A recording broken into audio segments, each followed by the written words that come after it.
Betul, saat kita di Labuan Bajo itu ada intervensi gitu kan, setelah uang masuk dari bendahara 500 juta ke rekening gue pribadi, itu ada intervensi dari Bu NP. Yang satu lagi ya, mungkin ini ada statement kan terkait katanya saya ada penahanan donasi dan lain-lain. Mungkin ini saya hanya mau menjelaskan bahwa ini saya ada chat sama Mas Gary gitu ya. Nah ini dia sudah menjelaskan secara langsung ya. Oke, mungkin saya salah menafsirkan, saya minta maaf.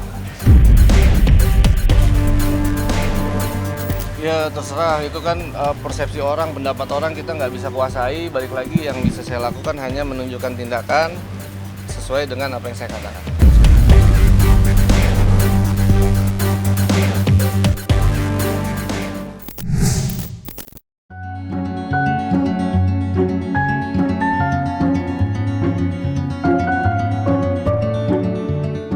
Spekulasi terjadinya pecah kongsi antara Gary Julian dan Pratiwi Novianti akhirnya terjawab sudah.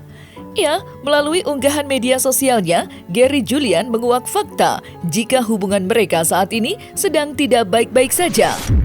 Berdasarkan pengakuan Gary, perpecahan itu terjadi ketika dirinya tengah berada di Labuan Bajo bersama Denny Sumargo dalam rangka persiapan penyaluran uang donasi Agus.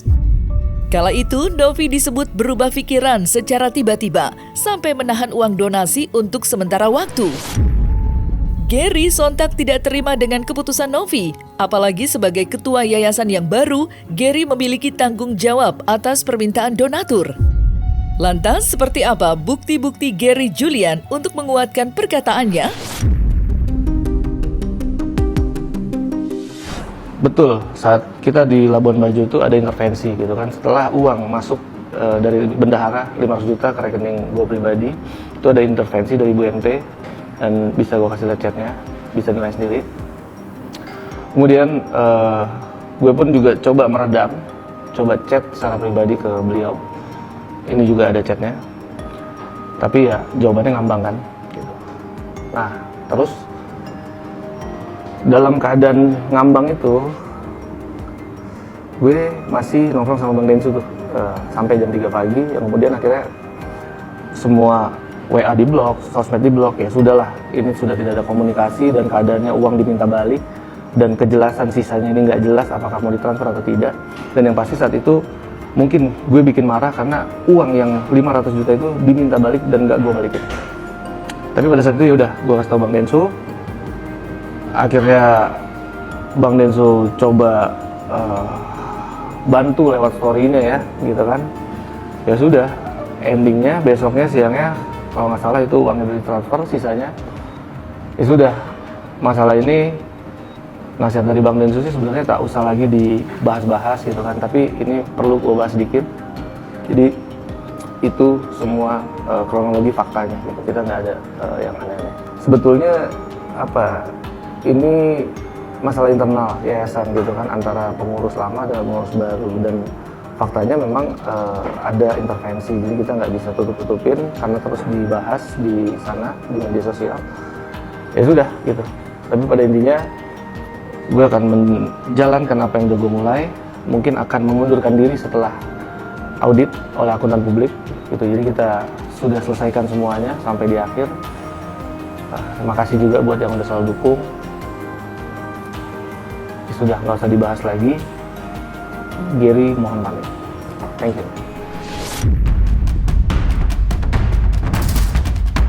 Di sisi lain, setiap patah kata yang keluar dari mulut Gary Julian seketika dibantah mentah-mentah oleh Novi. Layaknya Gary, ia pun memamerkan bukti-bukti di media sosial yang mematahkan tudingan Gary soal adanya penahanan uang donasi. Mana bilang nahan? Buktiin! Seakan belum puas meluapkan rasa kecewa yang berkecamuk dalam hati, Novi pun melempar sindiran pedas terkait adanya dugaan upaya kudeta. Sontak saja, masyarakat pun menduga jika ucapan itu sengaja diarahkan kepada Gary Julian. Lantas, seperti apa jawaban Gary atas tudingan kudeta tersebut?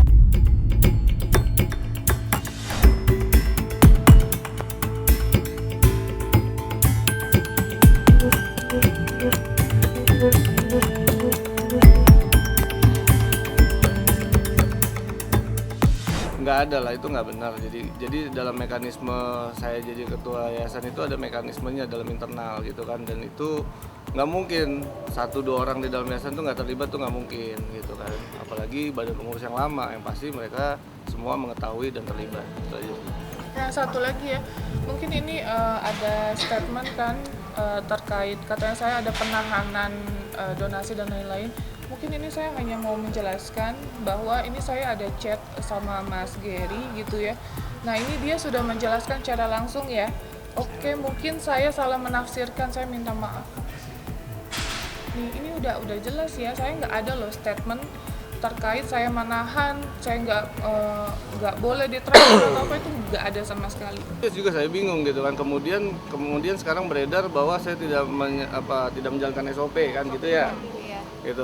Jadi bahwa gini, kita bisa lihat yayasan ini berjalan dari tahun 2024 dan tahun sebelumnya itu menggunakan single token gitu, dan itu udah umum biasa di badan pengurus, di mana token itu diberikan kepada salah satu rekening, dan rekening itu yang belanja gitu kan. Bahkan pada terakhir ya, kalau mungkin teman-teman lihat ada dana yayasan untuk pembelian kendaraan misalkan, itu dari yayasan kirim ke bendahara pribadi, bendahara kirim ke sekretaris, sekretaris kirim ke dealer.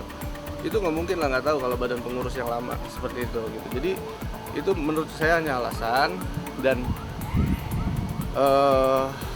triggernya apa kita nggak tahu. Yang pasti pada saat itu ada kabar bahwa ada berita duka dari Bang AL, kemudian ada marah-marah dari Pak Irjen gitu kan, dan itu mungkin salah satu beberapa faktor yang mempengaruhi itu gitu kan, dan itu memang iya ada gitu, dan itu nggak bisa dipungkiri dan memang terjadi. Dibilang kisruh, kita juga bingung nih kenapa bisa dibilang kisruh gitu kan.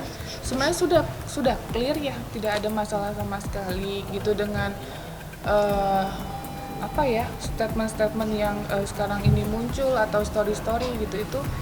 Itu yang menjadi bingung juga untuk saya gitu. Karena kan kita di sini kan juga jalan ya, maksudnya saya ada kegiatan juga gitu, ada kegiatan lain, terus kemarin sempat ada live streaming juga, makanya agak kaget kok rame, ada apa lagi nih, seperti itu sih. Ya jadi memang begini ya,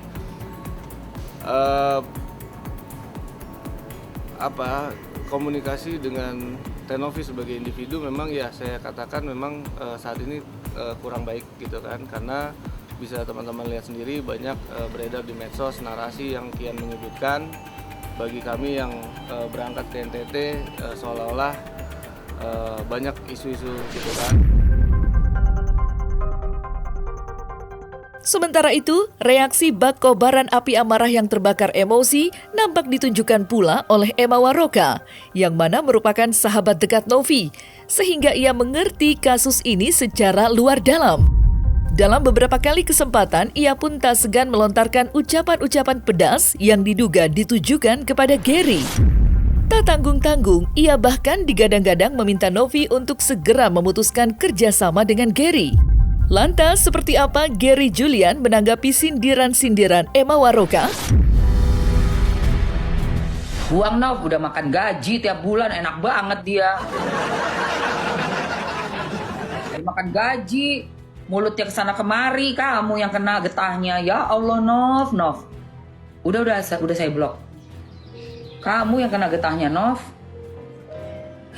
Capek. Oke, kita lanjut ya. Iya, ujungnya Novi ya pasti hancur lah. Say. Lama-lama digituin. Dibilang pemain. Ada pemain nih di yayasan. Ya, yayasan kan cuma Novi doang. Sama si gorong-gorong. Iya kan?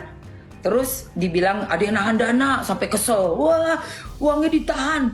Itu ya, udah tahu kita mau ini. Ya Allah, katanya soal SOP. Aktenya nggak pernah dikasih tahu, udah pindah nama, udah beres belum? Kedua, nggak ada laporan keuangannya. Dan ketiga yang paling gawat, nanti ya, tunggu aja yang paling gawat tunggu aja Itu haknya Mbak Emma untuk berbicara seperti itu ya. Tapi gini aja deh, biar Mbak Emma juga puas, kita kasih spill aja dikit ya apa yang memang terjadi gitu kan. Oh, ini udah aku blur. Ya, saya lihat sini teman-teman. Ini WA saya sama bendahara. Ya. Ya. Satu, udah ya. Dua.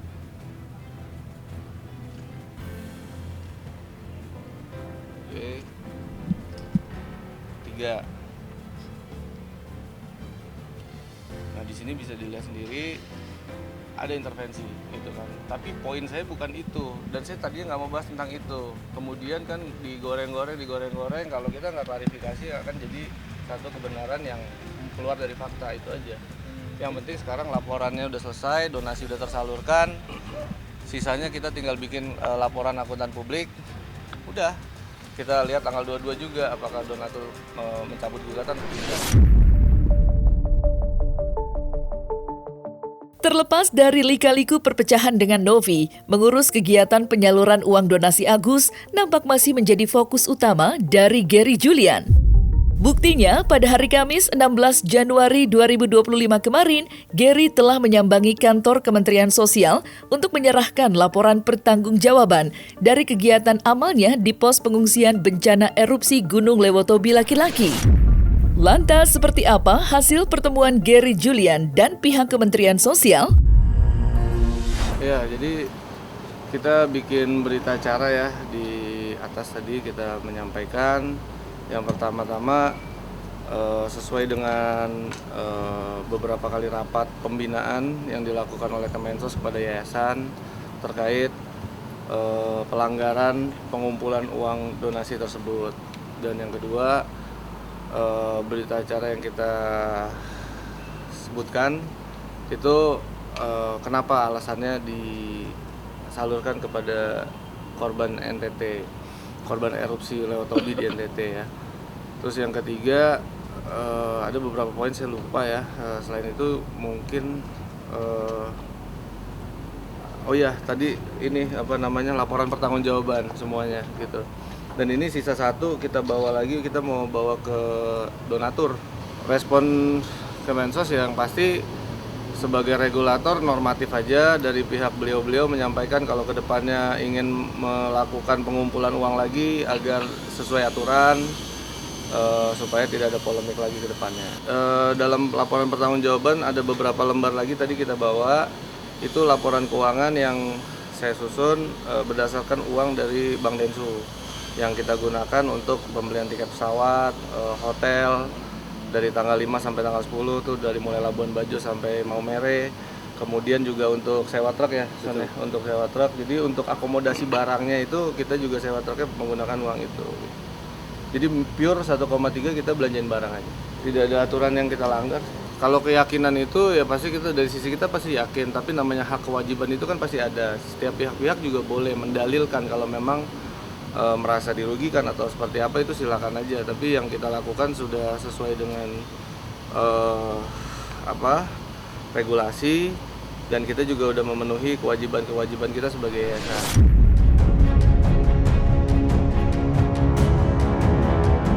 Tak dapat dipungkiri memang keputusan Gery Julian dan yayasan untuk menyalurkan uang donasi Agus ke tangan para pengungsi bencana erupsi Gunung Lewotobi masih menyisakan sengkarut konflik tak bertepi. Apalagi pihak Agus Salim sudah resmi melaporkan Gery Julian beserta 3 orang lainnya atas tudingan penggelapan. Namun menariknya, dalam kesempatan itu, Gery pun menguak fakta jika keputusannya terkait penyaluran donasi itu diperkuat dengan kesiapan Denny Sumargo untuk bertanggung jawab mengganti rugi apabila Agus Salim dinyatakan menang di pengadilan nanti. Lantas, seperti apakah penjelasan Gery Julian terkait hal ini? Ya terserah, itu kan persepsi orang, pendapat orang, kita nggak bisa kuasai. Balik lagi, yang bisa saya lakukan hanya menunjukkan tindakan sesuai dengan apa yang saya katakan. Kalau saran aku untuk Mas Agus saja, datanglah ke rumah Bang Densu kalau memang menginginkan pengobatan, itu aja. Jangan berharap Bang Densu yang datang, karena itu kurang baik. Ya terserah, kalau memang mau tahan-tahanan lagi ya udah, rugi lagi kan gitu. Itu aja, karena ya kita tahu lah kehidupan itu kan butuh biaya dan lain-lain. Kalau memang nggak ada, datanglah. Sudah, jangan kecewa-kecewa ya. Semua pihak jangan kecewa-kecewa. Cukuplah istirahat, sudah cukup banyak kita begadang selama masalah ini ya. Turunkanlah emosinya. Saya tahu semua ingin terlihat benar. dan semua ingin terlihat positioningnya bagus, tapi uangnya sudah tidak ada. Jadi sudah jangan ribut-ribut, istirahat ya. Lihatlah di kiri kananmu ada keluargamu yang butuh kamu selama masa kasus ini, kan banyak dicuekin. Nah, saya ingatkan adik saya, Denny, Densu, kalaupun kamu katakan akan mengganti uang itu 1,3 miliar kalau seandainya mereka menang di pengadilan, itu akan berbeda posisinya. Uang itu bukan lagi uang donasi, itu uangnya Denny. Ini bukan tukar guling. Nah, saya minta kuasa hukum dari Novi memberi pengertian. Dan satu lagi, ingat, Novi nggak bisa lepas tangan, walaupun dia mengatakan bukan dia ketua yayasan. Ketika dana itu membuka donasi yayasannya, masuk dana donatur, siapa ketua yayasan? Ketua yayasannya adalah Novi. Maka pertanggungjawaban Novi tidak bisa hilang. Menambah masalah baru. Tidak ada dasar mengalihkan itu. Jadi kalaupun Densu bilang saya ganti 1,5, 1,3 M, bahkan 5 miliar sekalipun tidak akan sama. Ini bukan bicara value. Ini bicara administrasi dan peruntukan serta dana itu seperti apa kemarin datang. Dari donatur ke penerima donasi. Diperuntukkan untuk siapa? Nggak bisa begitu. Ini bukan tukar guling dan ini bukan pribadi. Nah, lebih bagus kalau menurut saya, kalau Densu ingin menunjukkan niat baik, udah bantu aja NTT. Ini kau beresin.